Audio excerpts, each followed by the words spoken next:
We should just change it to that. That would be hilarious. We were like, yo, I really like that new intro song. That's pretty good. So, what's the easiest way to talk to people when you're on the street? Man, first off, thanks for having me, man. I'm fucking geeked right now. It was such a nice invite. But, you know, I'm just pretty upfront with people. I just go up to them and I'm just like, I show them the page first. I think that kind of solidifies that it's legit and I have a decent little following. And, you know, everyone's kind of a narcissist now, man. So it's pretty easy for me to just pull the camera out and just start filming. People like to tell their story. Yeah. Oh, yeah. If you ask a question, people, I feel like, are just ready to start talking. I would love to talk about me. Yeah, pretty much. Yeah. It hasn't been a struggle. I think out of like, if I stop 10 people, like 8 people will do the interview. Holy shit. That's so it is pretty easy. But I always have to tell them I'm not selling you something first, because people feel like they're going to be like sold something. For sure. Yeah. But now it's kind of like 50% scheduled interviews and then 50% on the street. So it kind of like makes it a little easier. Yeah. So for those that don't know you, let them know where you're from and what you do. All right, great. My page is called New York City Tattoos. I'm originally from Brooklyn myself. I grew up in Carroll Gardens. And I just love tattoos, man. I've been getting tattooed about 18 years. We said that off camera when I kind of started. And Yeah. I just really love it. And it just kind of fell into my lap. I saw someone doing similar content, but I felt like it didn't feel as organic. They weren't from the community. The person doing the interviews didn't have any tattoos. So I said, let me give this a shot myself. And it kind of just took off. It's only been a year. And we're at about 34,000 followers on TikTok and about 26 on Instagram. Nice. So Nice. doing little numbers. Yep. So you're not a tattoo artist. I'm not a tattoo artist. So how do you build a follower count, you know, like that big without being a tattoo artist and just like figuring out, how did you figure out like that you wanted this to be the niche, or how did you kind of start building this idea? Well, you know, the man on the street with social media has existed for a while. It's like I didn't kind of like create that. It's a system that works. And a lot of times it's super cringy. It's like people talking about their body count, how much money they have in the bank. And I felt like kind of like whack to me. Like I didn't, you know, some of it's amusing, right? Because you get to see characters, but I wanted to do something that I thought was cool. I love people's tattoos and I love the stories behind them. But even just like the aesthetic of certain people is just cool in itself. You know, like it doesn't need to be this super overcomplicated thing. Like if it looks cool, it's cool. Like you look at your sleeve, it's like a badass sleeve. It doesn't need to be like, oh, my grandma like was born in 1951, and it could just look cool. It could just look good. Yeah. So I feel like what made the page grow though was just being consistent. When I started, I was posting like 4 times a day. Oh shit. Like at the very beginning, and that's like a lot, you know. So I was How did you maintain that? just, you know, spending all my time just running up on people and just posting it. It was time consuming, but, you know, it was something I genuinely enjoyed. And I like seeing the tattoos, and I knew of some of the artists that had already done some of this stuff. So it was like I enjoyed it. So I think it didn't feel as much like work, you know? So to kind of just cap it, it's just like you had an idea, you started a tattoo page a year ago, and since then it's 34,000 deep. Yeah, it's pretty surreal. I never had a following online before. So That's And great. you've never had a following. never before. That's Did you great have growth. marketing experience before any of this? I had like a small boutique branding agency, but I would do that for small businesses. So I would help small businesses. I would get them photographers and videographers, like basically freelancers. I would arrange the jobs for them. But I mean, I didn't have any, besides just learning things on good old YouTube University, like learning things and just really just putting in that work. Because a lot of people have great ideas, but they won't actually follow through with them. They'll do it for like a week or two, and then it's like, that's it, you know? Yeah. Yeah. Totally. And I feel like that's the hardest part about excelling in social media. It's the consistency at which you have to do it and the quality of you have to do it. Like you have to maintain whatever you start doing, you got to maintain that quality, almost like tattooing. Like, you know, like your tattoos have to maintain a certain level of quality before you put them out. And you're like, this has to be at least this good. And then it has to be able to resonate with people enough that they're going to want to share it, send it to their friends and all that shit, you know? I think I kind of had a little bit of a few cheat codes too. like for one, being in New York, you just see so many people heavily tattooed. So I think that gave me like a huge advantage. And then also it was so easy to share because I was tagging the tattoo artists. So then they were sharing it, and then the people were also sharing it. And then it just sparked a lot of conversations because people do unique things in the interview and they have certain aesthetics. So I was, we were saying off camera, you guys are nice enough to have a drink with me, which was cool. Kind of took some of the edge off. Good. But a lot of people, some of my most negative videos will get 500,000, 600,000 views, and they just don't like the shirt someone's wearing. Or there was a guy that they said his beard looked like a Lego beard, and shit. I mean, I had people talking, right? I feel like that's the one thing about like, It's true. in the internet, it's like sometimes what you want, like I want this to go viral because of this, and that's may not be the reason why it goes crazy. Dude, And at that point, you can either just accept it and like lean into it, or you can just be like, oh, I'm so mad that people aren't taking me seriously when I want to be like. There's a girl, her name's Adley something. I don't know her last name. But she's like very, very good at making things go viral. And she has a bunch of people underneath her that she's trained. And like she's got now this whole big company of like, basically, how do you go viral? Like training Content creators, yeah. content creators. And one of her techniques is to put something in the video completely unrelated, but knowing that people are going to be like, oh shit, did you see that? So it's like they feel like they saw something that wasn't supposed to be there, but it makes people talk because it's blatantly obvious. It's not supposed to be there. And people are like, oh shit. So one of the things that she explained was she had a scene, it was a commercial for something, I don't know, some food product or whatever. And the camera was either inside the refrigerator or aimed at the refrigerator.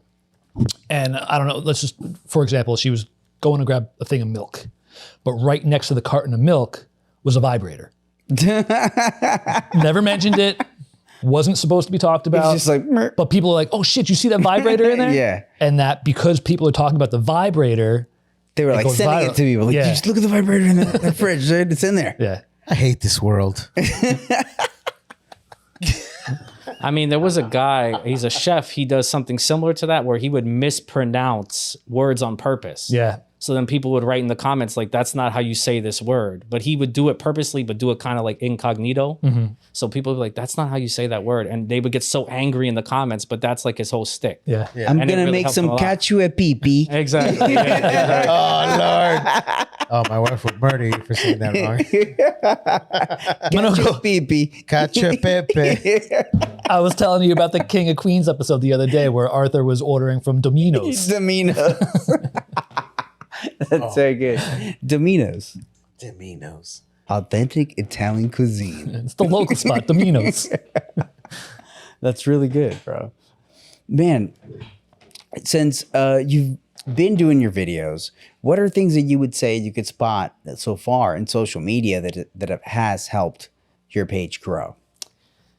I mean, not to beat a dead horse, but just being consistent. Like so many people, and I talk to tattoo artists that I meet that are like super talented and they have like a really cool aesthetic, but they don't want to post. And it sounds like such a simple thing, but if you're just consistent, like attention, these are like not groundbreaking things, but it's sometimes you need to rehear it. Attention is like currency. So if you post like once a month, you only have like that one shot, like every 30 days. And then who is that few people that are going to see it? So like, even if like I always tell tattoo artists, like if you're drawing something fucking sick, just like post you drawing something. If your favorite movie is like, something random, someone might connect with that. It's just kind of being in people's like eyes. And also I show a lot of love back on social media. Like it's supposed to be a social aspect. It's not just all about you. So like if you post like some badass shit, like you're doing the New York City thing, and then I'm like, yo, that's a cool concept. I'm like actually interacting with you, not just putting like a fire emoji. Like I'm like, yo, that New York City tattoo collection thing is dope. You're doing like, what is it, 100, right? That's a cool concept. Yeah. And if I react to that organically, it's like, hey, this guy's not an asshole. He's like actually paying attention. I'm not just putting like a thumbs up emoji. And people kind of react to that. Like, oh, this guy's like actually looking at my stuff. And social media is a conversation. For sure. I think that's one of the hardest parts about getting like true engagement out of the people that are following you. Sometimes, like, you know, like I'll post something, people will just be like, oh, that's cool, I like it, you know. But to get more out of them, like that's True. That's difficult, I would say. It's definitely a challenge, and I think that not everyone's kind of meant to do like feels comfortable doing it, but you have to find like your version of it. Like if you don't like to talk, just post a bunch of photos.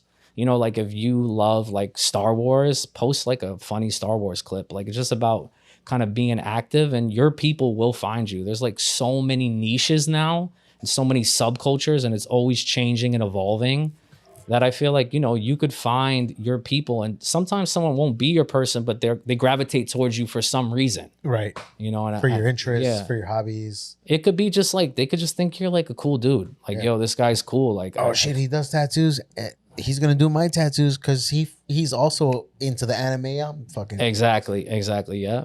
yeah. I think that's the hard part about some tattooers. Like, they just want to be liked for their tattoos.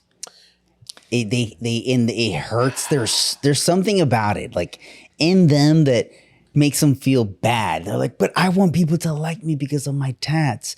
Like the hot tattoo girl that was like, I just want people to like me because I do sick tats, not because I'm pretty, you know?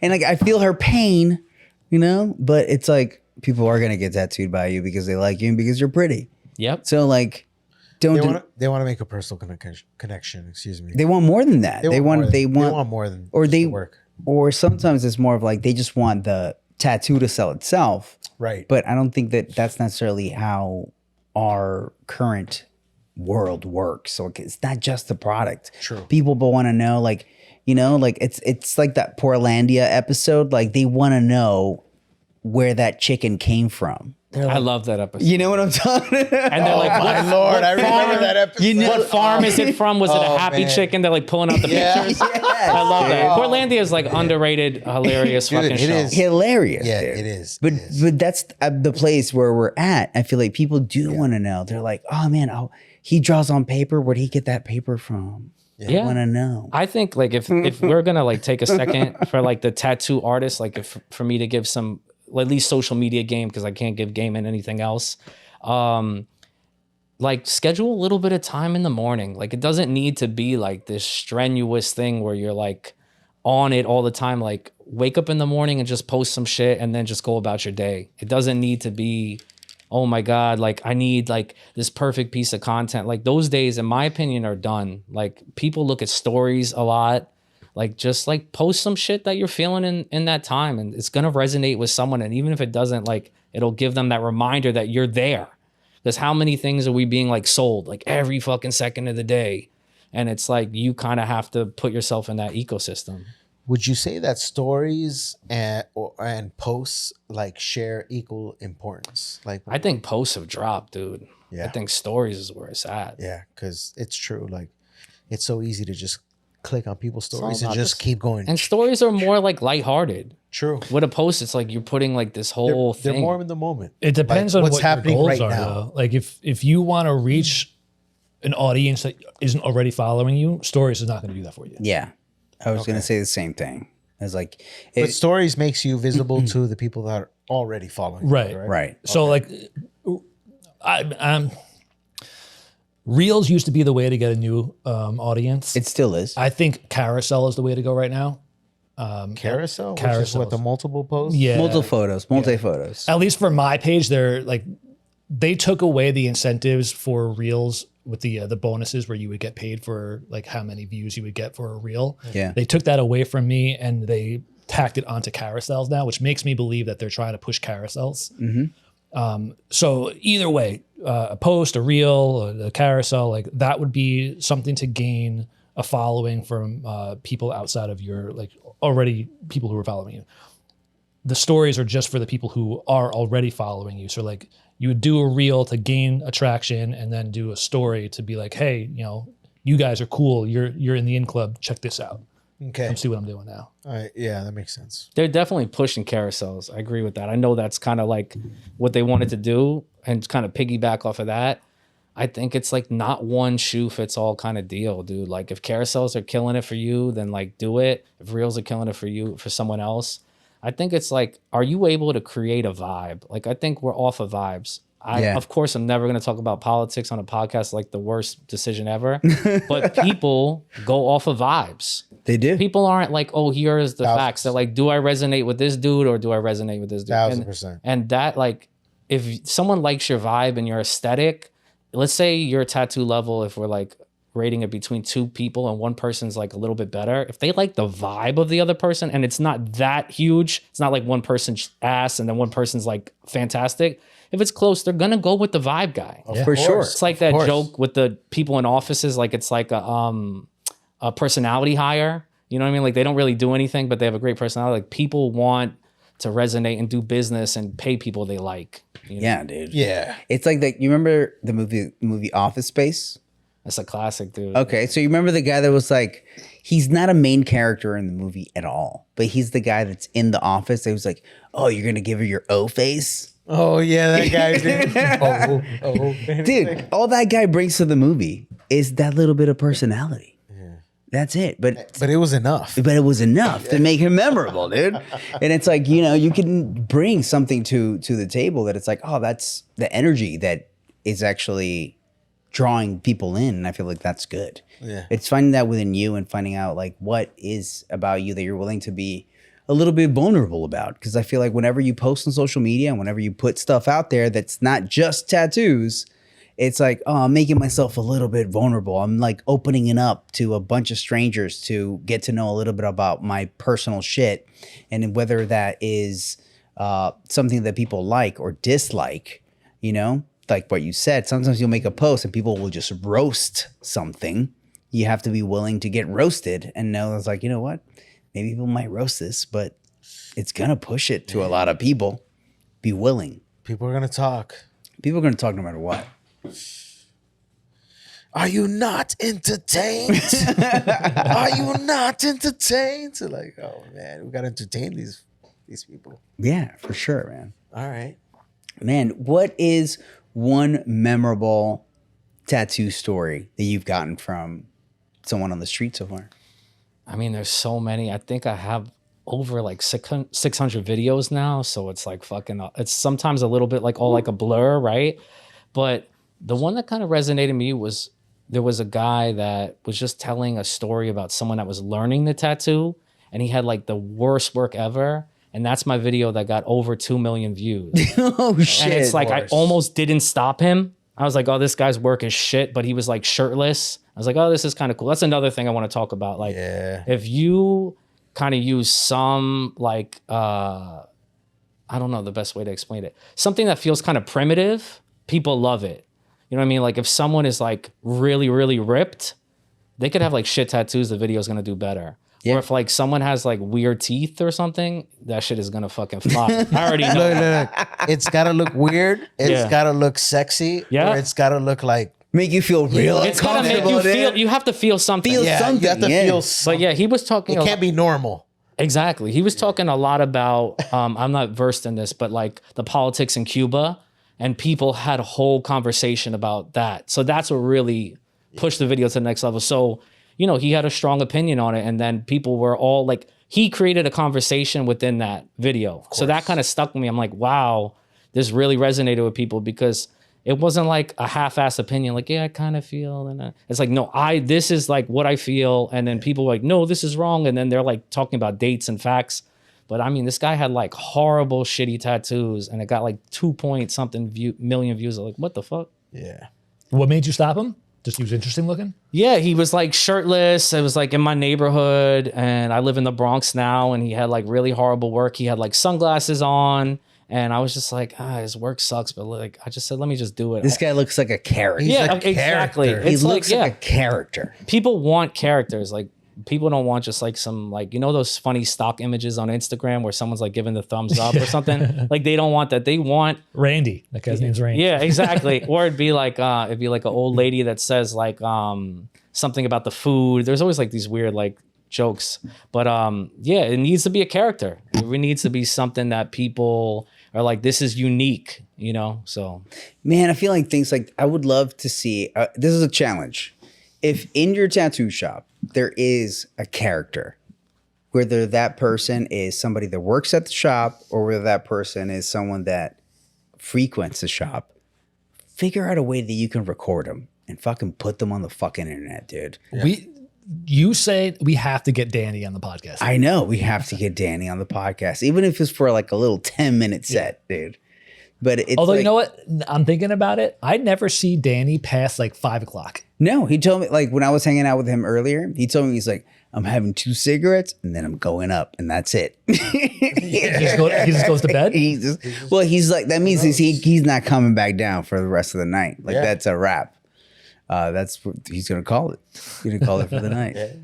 And by the way, guys, Danny is our neighbor to the tattoo shop, and he's just this OG, old school, old dude that Is he even really that old though? Danny's fucking old. I don't think so. You don't think so? I don't think he's that old. You don't think he just feels old? I would say he's maybe 50. 50? Yeah. Life hits No people way. different, dude. No way, he could dude. be like 41 and you don't 50? even know. Yeah. Yeah. I mean, shit. He suffered a stroke, so you know. You think Danny's 8 years older than me, dude? I don't. Yeah. Absolutely not, dude. He's in his 60s. 8 years older than me, dude? Nah, That's he's in fucking his- wild, All right, between bro. 50 and 60. Dude, he's in his 60s for sure. For sure, at least 62. I'm going to give him 62. Oh, that's a good number. Yeah. Anyway, he's like the Lower East Side. He's a like, neighborhood weirdo. No. He's the mayor. He's the mayor. Even girls that should be weirded out by him come and like, hey, Danny, how are you? And then he'll be Like, like, they know hey. that he's like Yeah, the way. and Danny's the type that he'll be like, hey, you want to suck my dick today? He's gonna give you. He's gonna greet you with the middle finger randomly, and you just got to know that that's the way he shows love. That's so New York. It's such a lovely thing. Yeah, and you know, if you know, you know. When Jax started working with us, Jax is our piercer. He said like 2 or 3 weeks into it, he's like, I feel like I'm a part of the family now because Danny started giving me the finger. Yeah, you need to. Yep. Danny needs to recognize that you're going to be around. I feel like that's good. Real good. Yeah.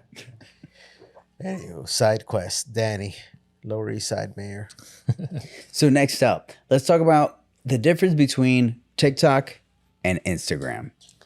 Yeah, I think TikTok is faster growing for me. I started with Instagram and then the TikTok like surpassed it. So it moves at a faster pace.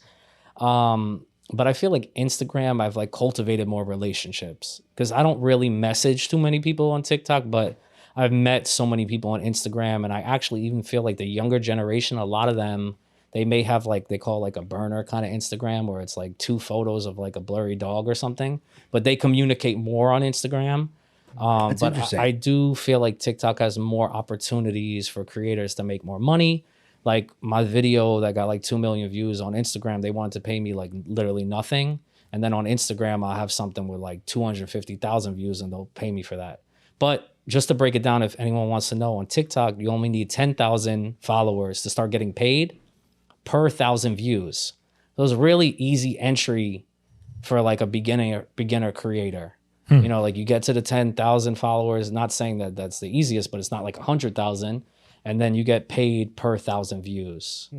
So it's like, you know, a lot of people could get a video with like 2,000 views. Does everybody get the same also Rate? dollar amount per 1,000 view?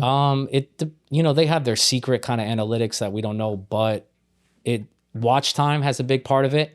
Okay. So I have videos that have like maybe like 30,000 views and I got paid more than something that had like 90,000 because maybe they only watched like the first 5 seconds of that 90,000 one. Right. But the one that had less, like people watched it through and I get paid more for that. Have you gotten into YouTube yet?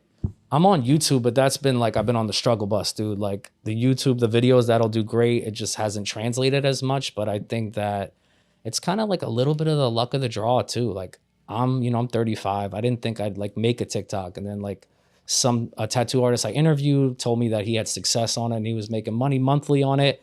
And I was like, fuck it, I'll try it, man. And I didn't really think it was going to be my thing. And then that ended up making me more revenue. Instagram is more like cultivating relationships and doing deals with brands and shops and stuff.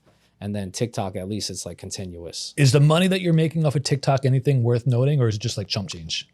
I would say, well, that's like a loaded question too, right? Because it depends on the person. Right. But I think if you're doing decent numbers, yeah, it could be all right. You know, it ranges. I have months that are better than others, but I think it's definitely worth being one of your things. You know, like it's not like going to be your saving grace, but yeah, it pays pretty decent. Okay.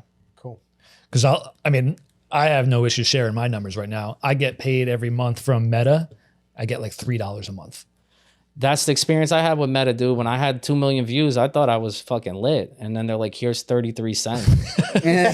Damn, 33 cents, you know. So I called my wife and I was like, we're going out tonight. Let's do this. Dinner on me, Been baby. doing that down payment on that yacht you've been dreaming about. Like, But for like tattoo artists, like I think Instagram is really powerful because someone could watch your shit and then they could book you for like a fucking back piece. Yeah. So it's like, all right, they didn't pay you, but now this guy's coming to you every week. Another thing I kind of want to talk about from my standpoint, because I'm not an artist and I want artists to know this, people that are getting tattooed by you want to be your friend.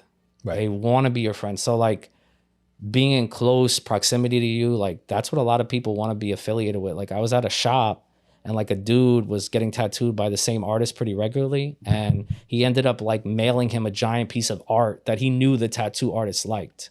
Like these relationships are like when I was growing up, again, like not to keep saying my age, like the tattoo artist shit was like cool. You know, it's like, oh, this motherfucker's a tattoo artist. Like that's a cool ass job. Yeah. Like you don't have to fucking go to an office and do some dumb shit. Yeah. So like I think people need to forget, like not to forget to play that shit up. Like these people want to be cool with you, man. You know what I mean? Like they think what you do is cool. Like you get to have tattoos and fucking tattoo people and then like hang out at a bar. Like when we just met, you're like, hey, have a drink with me. Like most people, like they have to be in a fucking cubicle.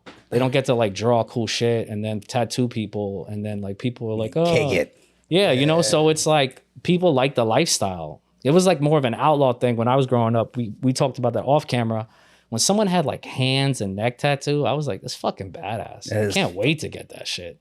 And I waited till I was like in my mid 30s, but I was like, I looked up to it. I was like, that's fucking cool. So like, don't neglect that. Like people think what you guys do is cool. Like play that shit up. The guy upstairs is getting tattooed by Buck right now.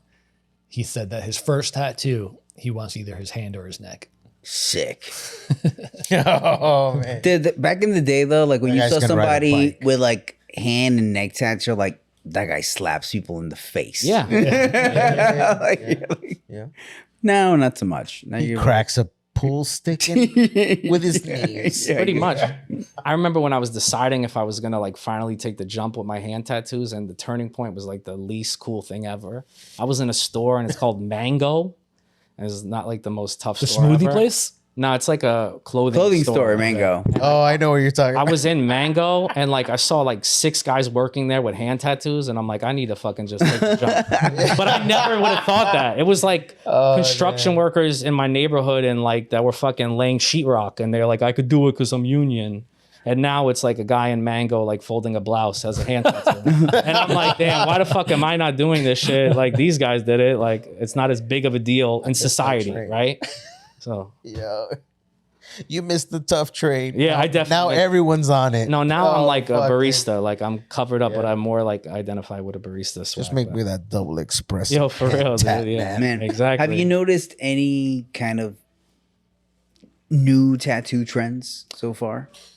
Yeah, shit work. Really, really shitty work is like a trend, right? Yeah. Like people are like, It's amazing, isn't it? yeah, it's a weird subculture, but I also don't have like this. First of all, I'm not a tattoo artist, so I can't like diss it too much, But you can. but I can. Yeah, but you can. You got eyes. Yeah, what I mean, the thing that I get is the sense of community that they're trying to get. They're like, we all did this together.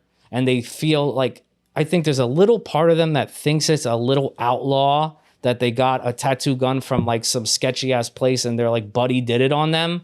They're like, Right. oh, I'm in my house and like I just fucking got a Reaper on my leg by my boy at like 2 a.m. Like they feel like rebellious in a way. It's rebellious. I And- would and- say so, yeah. That aspect of tattooing is like, that's something I kind of appreciate. But a lot of these newer styles, I never say it in my interviews because I always want to big people up and not make them feel awkward. Right. But a lot of these like newer styles, they kind of suck, and they put a timestamp on you, man. If everybody's getting like this one fucking style, you're gonna know that you were this age at this certain time. And it like, I'm a little bit of a purist, man. Like, you know, I'm happy that I could be on your platform and talk a little shit because I don't do it in my videos. But like, I love fucking black and gray. I love traditional. I love, you know, Japanese. I love like all the little subcultures that are attached to these things. But like, if you get a fucking Japanese sleeve, it's gonna look fucking good in 10 years. It's not gonna timestamp you. Yeah. You fucking get, you know, There's styles that are like, they've been proven over like decades, like fucking centuries. stick to the fucking, maybe you want to redo it and do your own rendition, and things need to keep evolving, right? We don't want to do the same shit and look at the same 3 images. But like, if you get a fucking Panther, it's gonna look fucking badass. It's gonna be classic. Yeah, no matter what. I think that's the difference. Like, there's some things that over time become classics, and they remain as classics. Like, they look timeless. And then, like what you said, there's things you're like, oh, that's from the 90s. That's an 80s tat. Like, you can just kind of see how what's its structure. One thing I do like is I do like this new tribal that's going on. The cyber sigil? Yeah. Not that one. No. There's one that's kind of the word we mixed with should be talking traditional.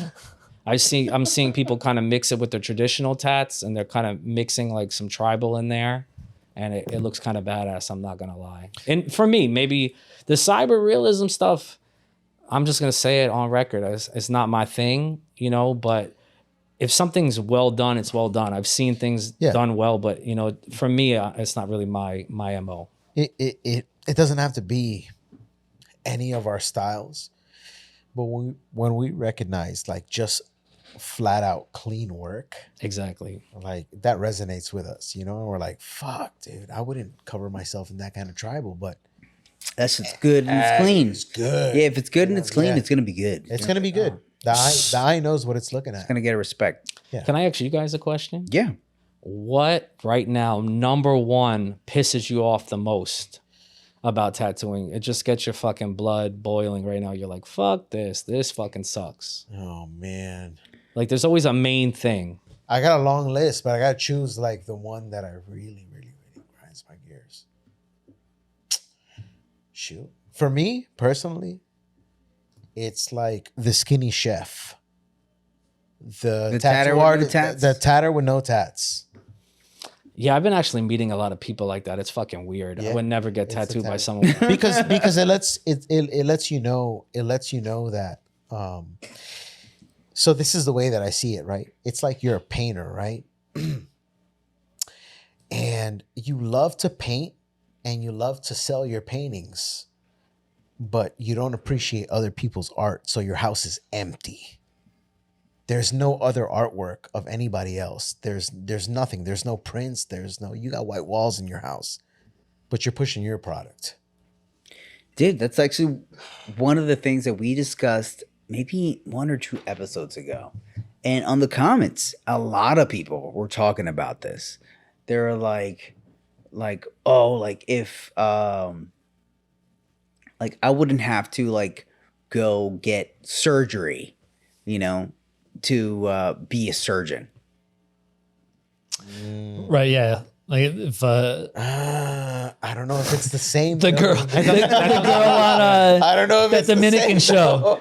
Did she have to go to someone who got that gigantic BBL? You're like, oh, I got a giant BBL, so I got experience in the BBL world, so I'm gonna give you. So that was their point. They were like, if I wanted to be a plastic surgeon, I wouldn't have to get plastic surgery to do it, you know?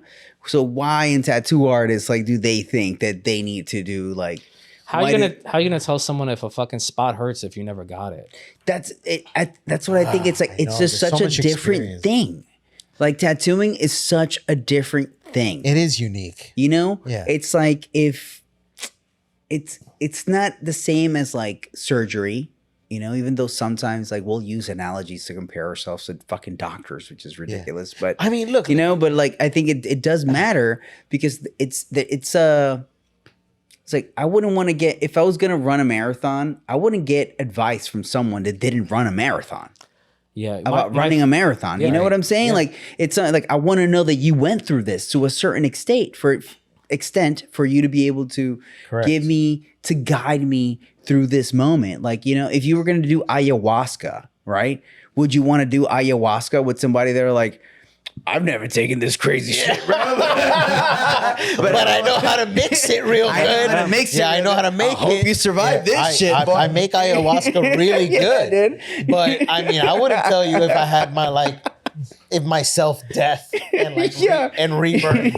Yeah, exactly. Like, it's like there's certain things that is like, yeah, I kind of want that person to have gone through this if they're going to guide me through it, if they're going to coach me through this to a certain extent.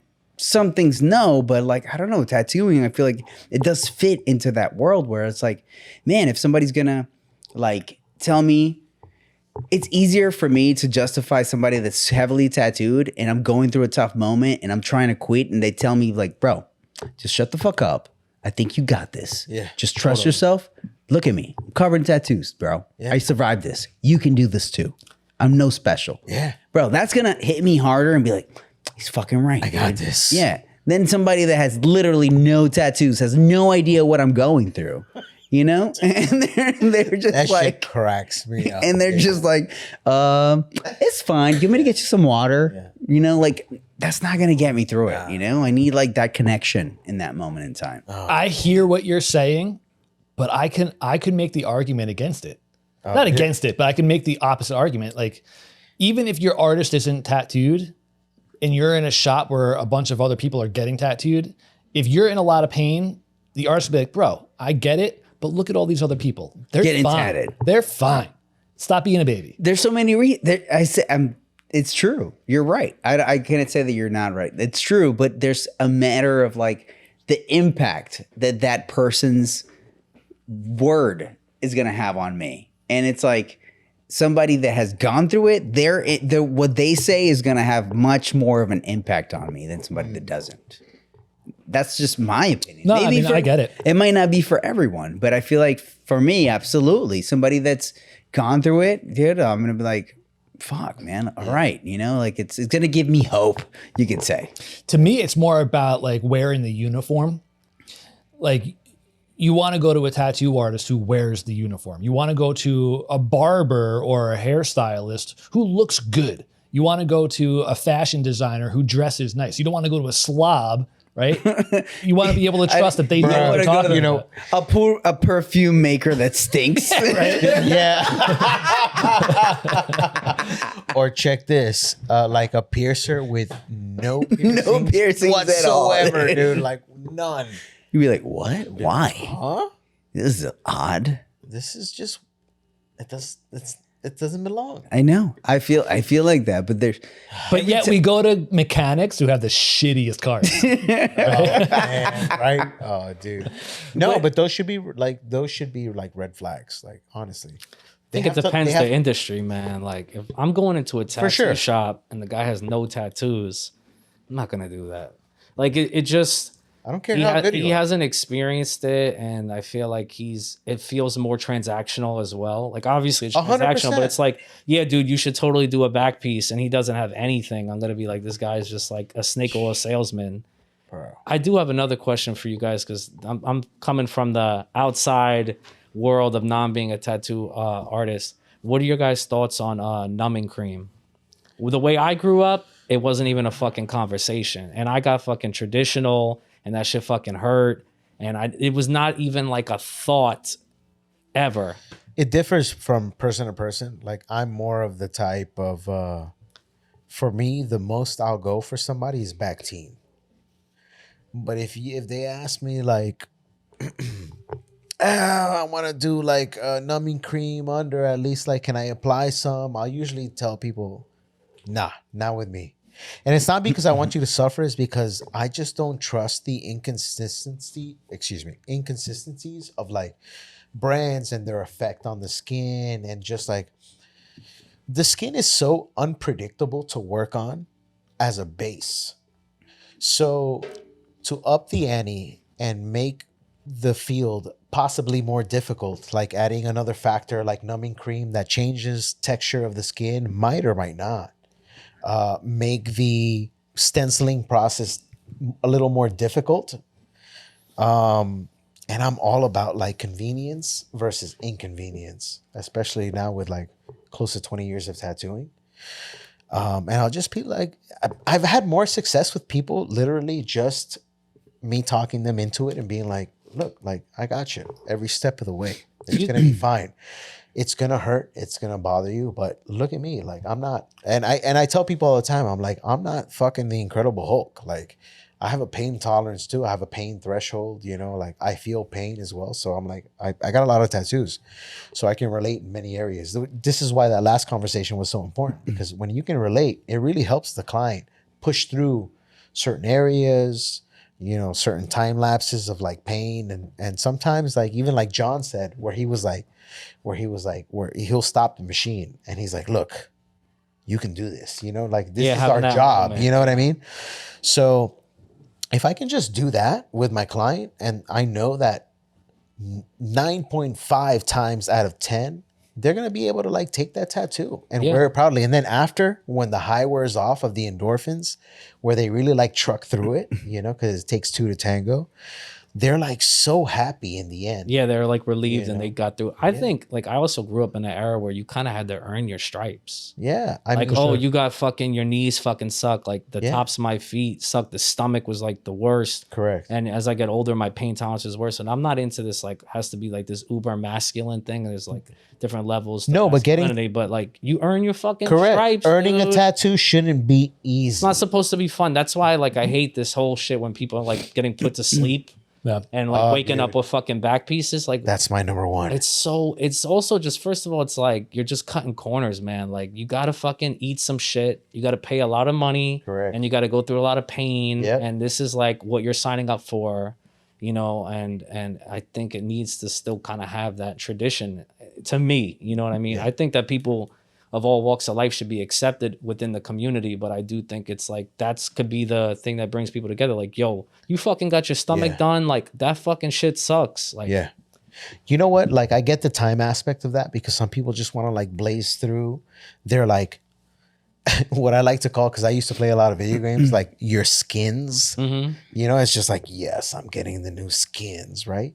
When it's more like tattoo for me shouldn't really be that much about that. It's more about like the journey, you know, the journey. Yeah, dude. And on top of that, like it's like you're missing out on so much by being asleep. Some good conversations, like maybe there's some things going through your life that you let out just to your tattoo artist while you're in that moment of vulnerability. And you miss out on like very life experience. Hopefully your tattoo artist is cool and he's just like, you know, and he actually listens and partakes. But and that goes back to what like your clients wanting to be your friends. You know, you want to connect with these people. So, you know, you miss out on so much. That's why that procedure is so like, and you said the word like transactional. It just takes all the meaning away from things that people coming into the game now wouldn't really understand. What we've had to like build up as like veteran tattoo artists like John, Matt, and countless others, you know, like, I mean, think about it. Like, yeah, you know, 1 foot in, 1 foot out the other. We see what's going on, you know, and it's like these things that are important are kind of like losing their ground, but we got to talk about these things. Can I ask you guys some questions from someone that got a lot of tattoos, and I want to see what the appropriate artist answer is? That okay? What is the appropriate time to keep your client waiting? Like, you know, let's say me and you have an appointment at 4:00. Like, what do you think it gets to like douchebag level where it's like, damn, the tattoo artist is fucking me over? Because I'm not going to say artist or anything like that, but I've been places and then I'm like waiting like 45 minutes and they're like eating pizza and like smoking weed and like, we'll get to you, dude. And it kind of rubs the person that's getting the tattoo the wrong way. What is that level? So there's a very complex answer. And then I was late once and I got like ripped to shreds. Like the shop guy called me like 30 times. Like, where are you? I'm like, dude, it's like 4 minutes. But don't make me wait 40 minutes. The easiest way to tell you is like, if you're looking for something that's going to take 30 hours to complete, don't expect it to take 1 hour to begin, right? Yeah. If you're getting a 1 hour tattoo and you wait 2 hours to get it, there's something wrong with that. Yeah. So that's kind of, it should be relative, right? If you're getting a 1 hour tattoo and you wait 20 minutes to get it, It So doesn't sound too crazy. But is there like a cutoff number where you feel like, let's like take you guys not as the artist, but as the person that's getting it? Is it like, all right, like for me personally, 20 minutes, I'm cool. 25, but after like 35 minutes, 40 minutes, I feel like, damn, dude. Back to what I said. Yeah. Back to what I said. That's what I'm saying. You're going back to like exacts, right? Back to what I said. We're gonna start this 30, maybe 50 hour back piece completion piece, right? If we're working on the design part and stenciling everything for the first like Half a 3, day. 4, 5 hours of that first day that you're sitting down with me for that session, It's a long time.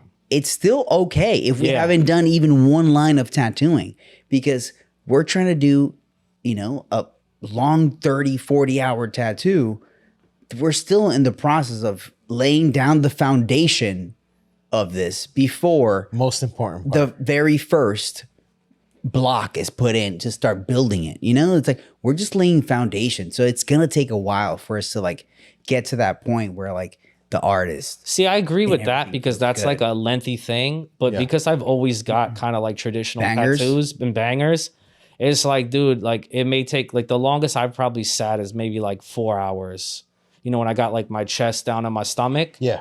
And I agree with that. It's like this guy's spending a lot of fucking time to do your shit right. And I think it can take longer. Yeah. But I'm talking about like, dude, you're coming in and you're getting something. Let's use the famous term, That's what I mean. palm size. You're doing a 2-hour tat and you're gonna take 2 hours to start doing Yeah. it. Like that's insane. Yeah. So check this out. I want to add to this, right?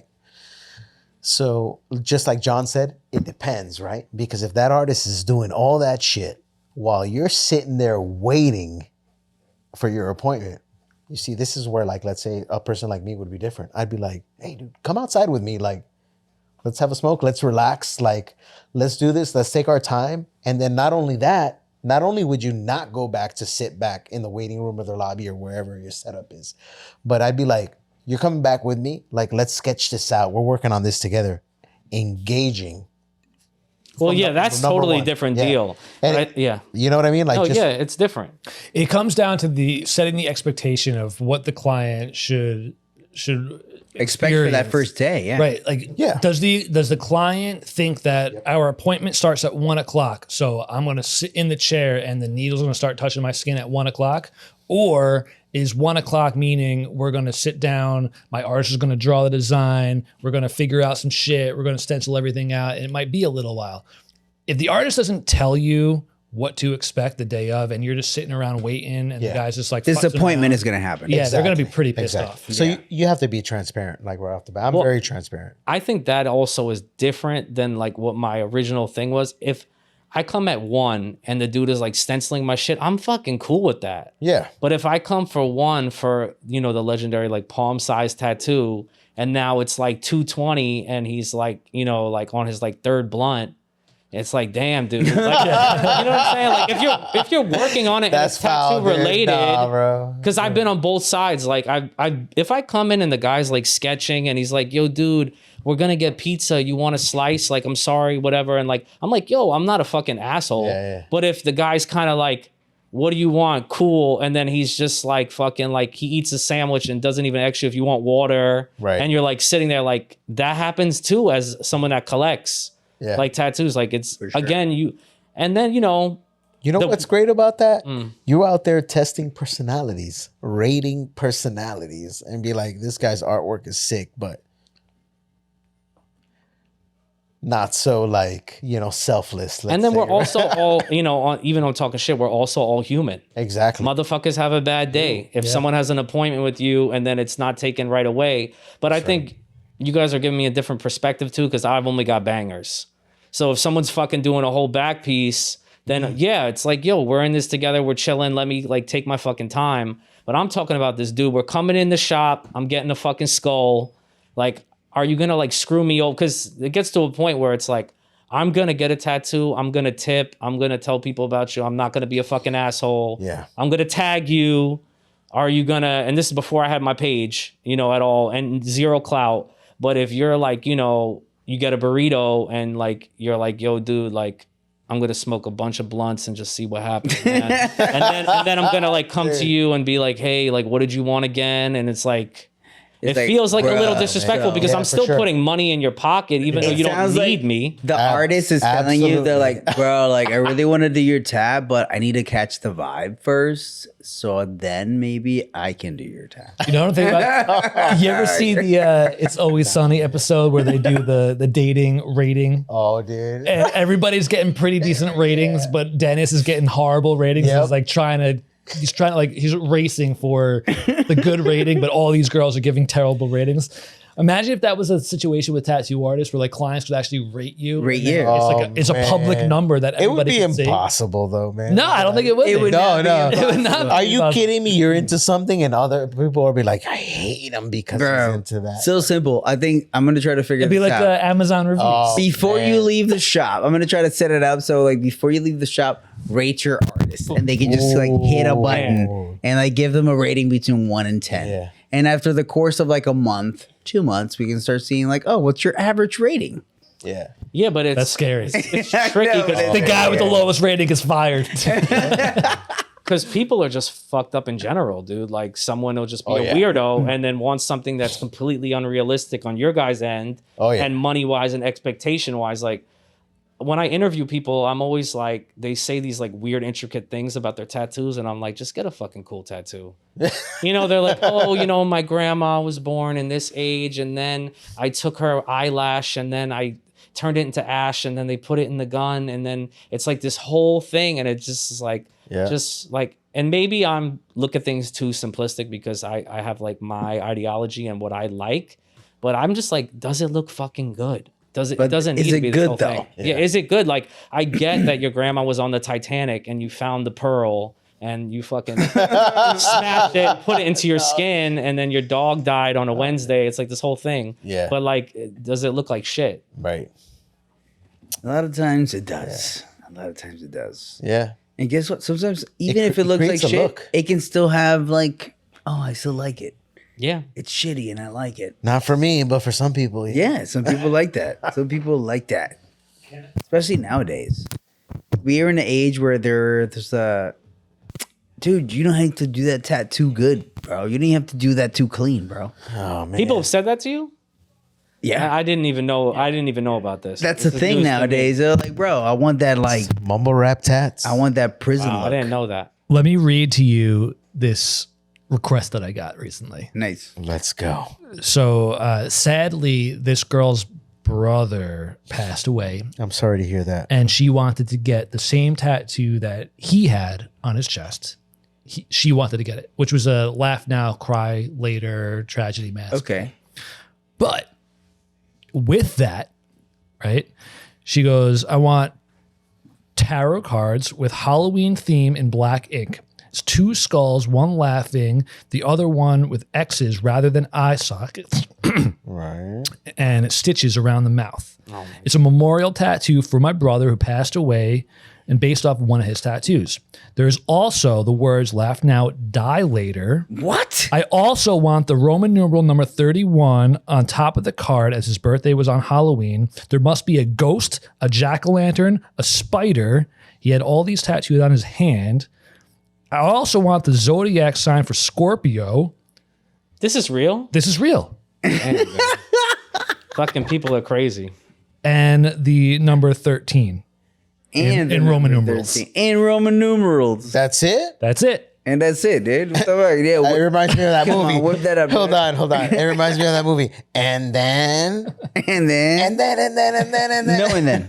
No, and Dude, then. respect No, and bar. then. But that's a perfect example of being like, just Nuts. stop. Like, just get a good tattoo. You want to get a tattoo that you want, and you're using your brother's death as an excuse to get it. I told her, she showed me the great. picture of her brother's tattoo, and it was a fairly clean, legible, laugh now, cry later, but it did say die later on his chest. I was like, if you want to memorialize your brother for like his tattoo, just get that. Get that. Yeah. Stop adding all this extra Yeah, stuff to just it. get Yeah. that. Keep And it simple. Keep it nice looking. I did not get a response. No, she's like, I hate this guy. He told me he couldn't do I it." want the 10-pound shit in the 5-pound bag.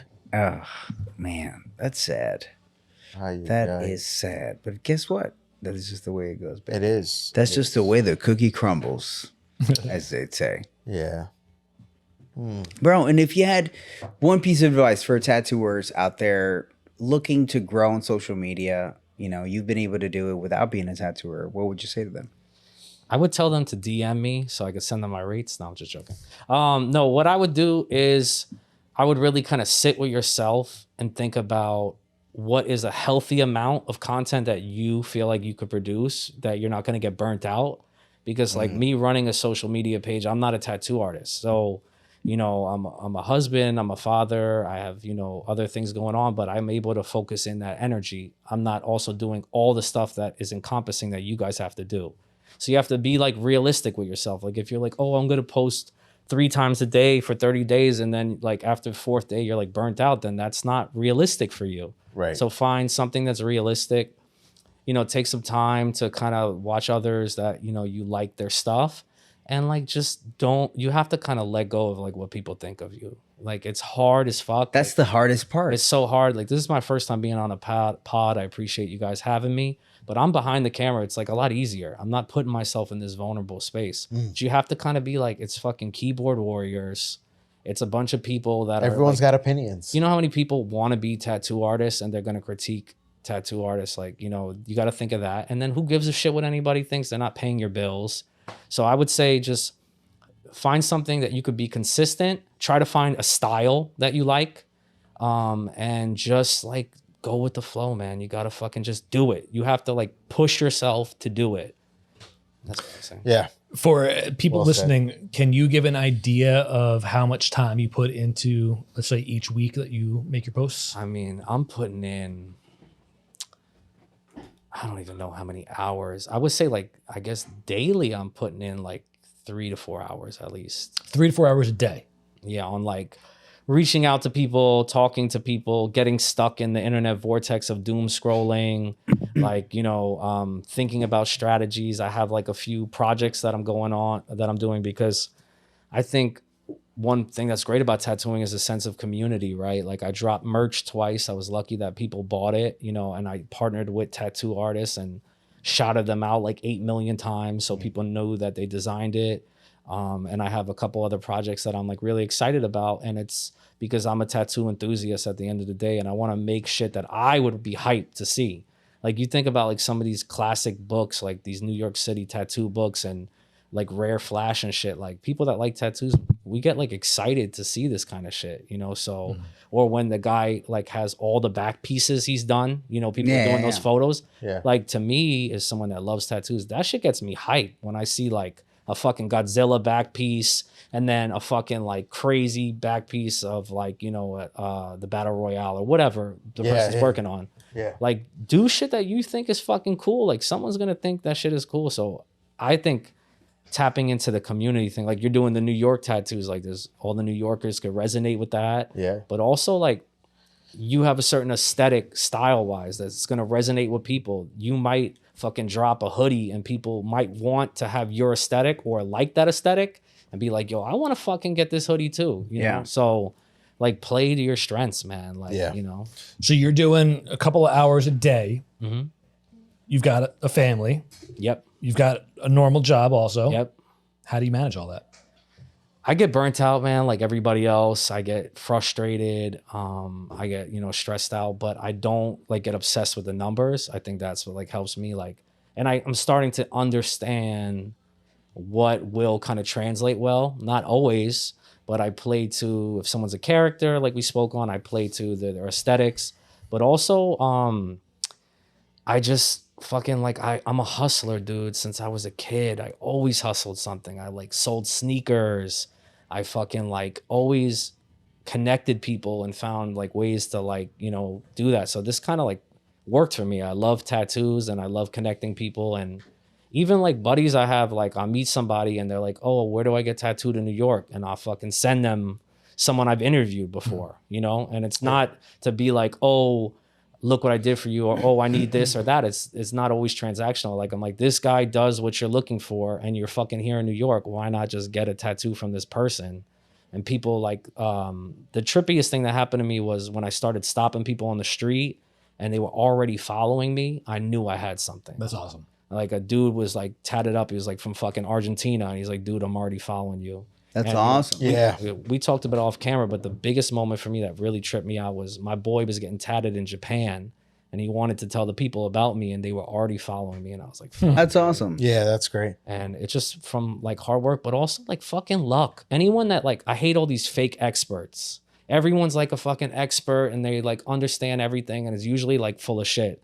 Like there's just timing and luck and chance and like mixed with hustle that you'll get like good results. Perfectly put, bro. Right on. Yeah, man. Sweet. I think it's a perfect way to end this pod, man. That's awesome. I think, guys, you know, I feel like if you've been struggling with getting your work out there, if you've been struggling with people seeing what you do, I think that you should get a lot from this episode. You know, the fact that if you can push yourself to be consistent, to find those things that you're excited about that motivate you to post consistently every week and that you're going to just not burn out, then you're going to head into something that's going to help you grow. And I think that putting a little bit of yourself into that bit of marketing, which is social media and other aspects of marketing, you know, like for your career, are going to help you break through your plateaus and hopefully help you grow your business. That's all I got to say. Yeah. And speaking of consistency, we've been pretty consistent doing an after show the last couple of weeks. So we're going to do another one. True. All right. So if you want to check out the after show, go to patreon.com/honest-tattooer and check out what else we got to talk about. Hell yeah, guys. Come see us later. And thank you so much for hanging out with us today. Peace. See you next time. Bye. Peace.